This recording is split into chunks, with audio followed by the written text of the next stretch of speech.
It's time to celebrate because the real deal is finally coming to Canada. On this edition of Test Drive, the Ford Focus.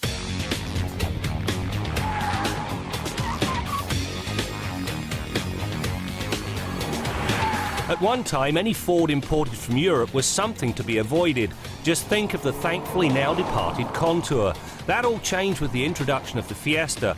It's a solid, well-conceived ride that gives the company an excellent entry-level offering. Hot on its heels comes the latest Focus. It's about as far removed from the outgoing car as it's possible to get without buying a Mazda 3. Not only is it a handsomely styled ride, it has the mechanical wherewithal to back up its good looks.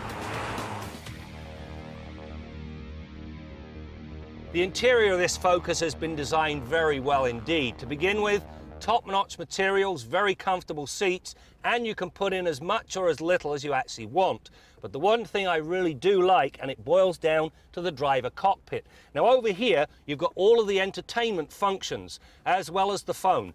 They're done through that screen and this controller, or this controller on the steering wheel. Ahead of the driver, there's a second screen. It shows you the trip computer and allows you to set the vehicle up, and you access the information through this controller. Now, the one thing I do like, My Key. If you've got a child, then you lend the car to Junior, well, you can set the key up, which does certain things. First of all, no music unless the seat belts are done up, and he can't turn off the traction control. No more smoky burnouts.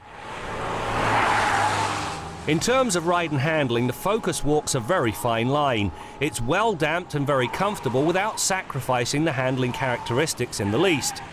The steering is precise and just the right weight. More importantly, understeer stays at arm's length. Through the pylons, the Focus handled everything thrown at it without missing a beat. Dynamically, however, there is a difference between the sedan and the hatch. The sedan is noticeably softer. Helping the overall handling with this new Focus is a clever 1-2 punch. First of all, it's got torque vectoring. Now in this case, what the system does when it detects understeer, it applies the brake to the inside front wheel. That tricks the differential into sending more power to the outside wheel, which turns the car into the corner.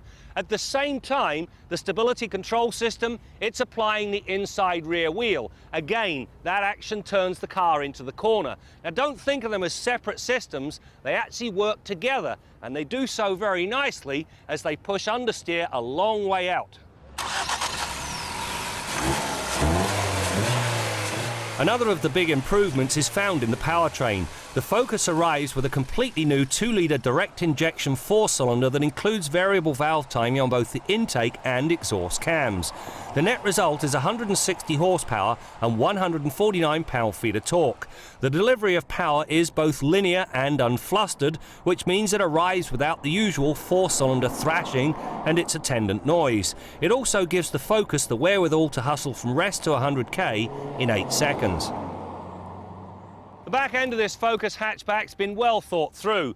There is a needed wiper, a proper handle, and when you get inside, there's 24 cubic feet of cargo space with the seats up, and that number grows to almost 45 cubic feet when you fold the seats down. You do have to remove the headrests, but it's not that much of a chore. Now, if you don't like hatchbacks, well, there is a sedan, and it too comes with a cavernous trunk, just over 13 cubic feet.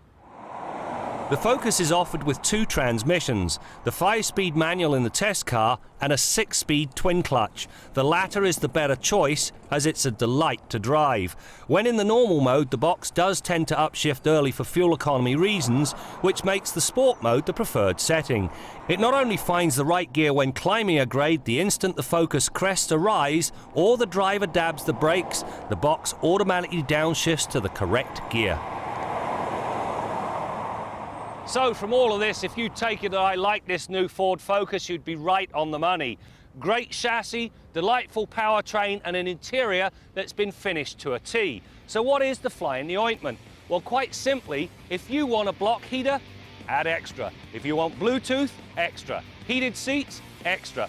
And if you want these things, rear floor mats, add another $10. Please.